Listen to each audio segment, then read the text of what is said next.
r/ask Reddit. What is it that we are living in the golden age of? Access to information and misinformation. Social media is bad for that. It's much easier to read the title of an article and share instead of doing your own research on the topic. The amount of misinformation that is shared every single day is quite baffling. Looking at people having sex from a distance. I like how you didn't say porn like everyone else. He means the advancements in binocular technology. Craft beer. It's never been this easy to pass off alcoholism as a hobby. I am not chugging beer, I'm sampling a flight of gluten-free German lagers with a French wine pairing. It's called a smorgasbord and it's elegantly cultural. I really want my own craft beer to take off. It's called Another Ducking IPA. Our idea was to specifically tailor our brewing process to minimize all flavors except hops. Yoga pants. This one's pretty specific, but underwater cave exploration. Cave diving got its start back in the late 60s, early 70s. It developed a reputation for being extremely dangerous, mainly due to the lack of training and general unreliability of equipment. Lots of people died and valuable lessons were learned from the causal factors. Today, equipment is extremely reliable if properly maintained. The likelihood of experiencing a major failure is slim. Training has also developed exponentially to the point where a well-trained cave diver with high quality, well-maintained equipment takes on more risk driving to the dive site than actually cave diving. To an extent, more complex profiles change the math a bit, but most risk can be mitigated. As a result of this, along with technological innovation, exploration is blowing up. Highly experienced teams are laying miles of survey line at depths exceeding 300 feet. I've seen pictures and video of previously unexplored cave passages that have seen fewer people than the surface of the moon. There are connections waiting to be made and entirely new systems waiting to be discovered. We may have largely explored the surface of the Earth, but we know very little about what's underneath the surface, as well as under the oceans. True exploration is alive and well, and the only barrier to how far someone can go is how much time, effort, money, and dedication they're willing to put into it. Well, I guess we saw recently in Thailand a demonstration of many of the things you said.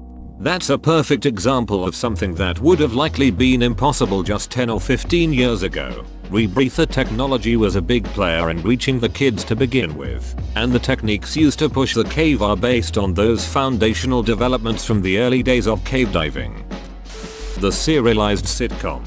It used to be that sitcoms were a thing you could dip in and out of an episode at a time, but more and more sitcoms are leaning into the idea that they can tell a complete narrative. See, You're the Worst, The Good Place, Atlanta, BoJack Horseman. The results are sitcoms with a lot of depth to them that you didn't see quite so often before.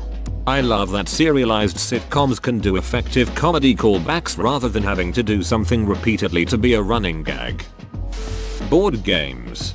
Came here for this. My kids had some friends over to play board games a month ago. One of the other kids' dad talked to me later and said that his daughter was mad at him and accused him of failing as a father. Why did you never show us that these things existed? She basically accused him of robbing enjoyment from her because there was this amazing world of games that existed and he never told her. It was awesome. Access to food. Consider this. Obesity is a problem for the poor in the USA. Never before have so many people had access to in excess of 2,500 calories for such tiny real wages. For comparison, a French worker in occupied France would have to spend a week's wages in order to have a single meal of 2,500 calories. Music. You can listen to anything, anywhere, anytime. Plus there are so many genres and unheard of stuff out there that you could never have discovered in the past. Pay $10 a month for Spotify. Be able to have it DL whatever I want so I can listen to it whenever I want. Pretty sweet compared to when I was growing up. Debt. Not yet. We'll be in the golden age when debtor's prison comes back. In the golden age of debt you take out a loan to build your own debtor's prison. But at least there is a big TV. Memes. I like being there for the creation. Like recently watching the whole Thanos home meme take hold. It's hysterical. Beer. There have been so many developments with new types and flavors and there are so many breweries popping up everywhere. I would venture to say that it's on its way towards decline due to oversaturation. There are already super famous popular local breweries selling, cashing out to the big ones. The next big thing I've seen creep up is craft liquor. Hopefully we'll be left with enough good ones. Showers. Op asked the golden age of, not the age of golden. Superhero movies. Goddamn, it's a good time to be a nerd. Well, a Marvel nerd. DC, ED.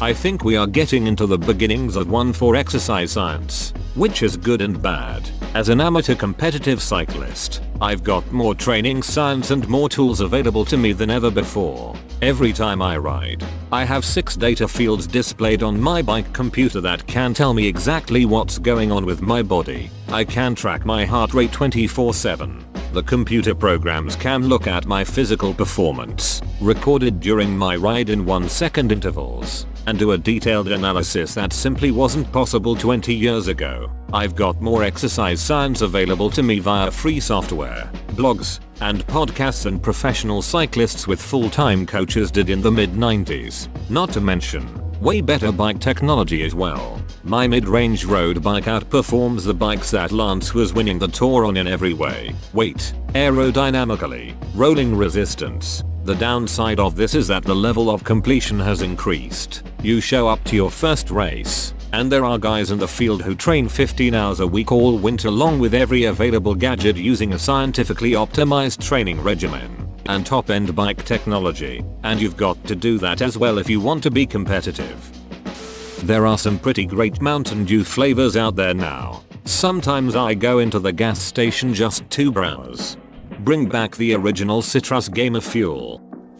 Subscription television services, especially for sport. They are great. Instant HD or even 4K content available on a handful of stable platforms. But we are on the cusp of it becoming a huge minefield. Dozens of different subscription services, each with their own little niche. If you want to see everything, then you will need a subscription to all of them.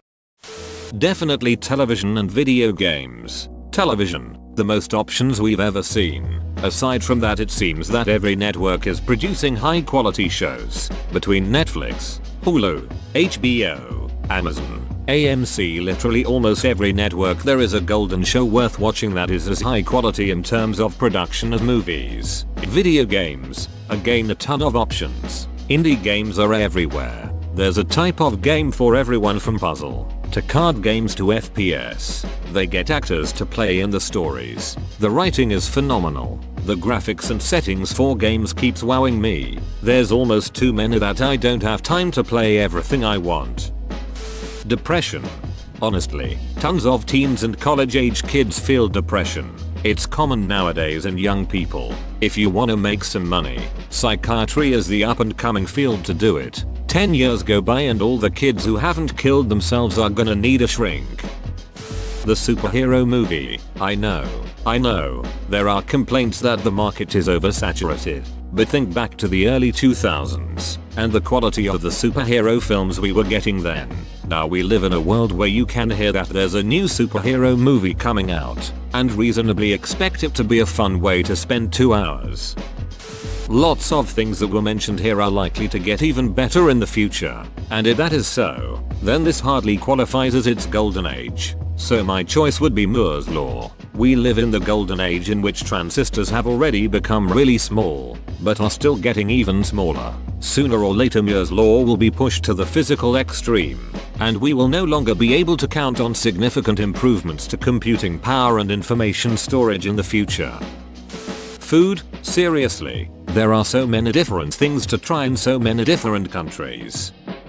Guitars. Despite the fact Gibson is tanking and their quality control has gone to shit, guitars overall in the rest of the industry is definitely getting better for cheaper. For people who don't know anything about guitars, but are curious, hear me out. Back in the old days about 20 years ago and longer, when you had a low-end guitar, it was guaranteed to be a pose. You had to get rid of it ASAP. The only reason why you played it at all was because you were dead broke and it was the only thing you could get your hands on. The quality of mid-range guitars was spotty at best. Thanks to modern manufacturing techniques with CNC machines, the most expensive process in making quality guitars has come down considerably. Thanks to this, the quality of mid-range priced guitar from $500, $1,000 is now excellent. The quality of low-end guitars below $500 is actually good, which is saying a lot. You can actually buy a starter guitar between $100, $200. That doesn't sound like shit. It won't be great, but it will be just good enough to give you a taste of what that instrument is capable of doing. And from there, if you later upgrade to a $500, $1,000, the quality there is consistently good enough to be professional. There are excellent instruments out there at affordable prices that are less than a brand new computer. Now is an excellent time to take up playing IMHO. Muscle cars. The previous golden age of muscle cars was late 60s, early 70s. And it might be hard to argue that this one is objectively better. But as far as ride quality, performance, bang for your buck, looks, and options go, this is a great time to be a Mustang, Camaro, Challenger / Charger owner. Maybe Corvettes too, but they're treading into supercar territory now. And then there's all the workshops breathing new life and power into the old classics. Amazing restoration projects going on everywhere, and so on. Football, soccer, though we may be at the tail end of it, the quality both Ronaldo and Messi have given us over the last 10 years at Madrid and Barcelona have been magnificent, and I wish they could play on forever. Buying marijuana. Canada. It's about to be legalized, taxed and sold through provincial dispensaries. For the next 6 weeks we can still buy an amazing variety of products online from any source, at very competitive prices, and have it shipped through the mail. Also, though technically illegal, you'd have to be a real idiot for Johnny Law to pursue charging you for any weed crimes at this point. Whoa, you made it to the end? You're a ducking beast. I'll cut you a deal. Smash like and subscribe for more curated content, bruh. It's free and that's a great price.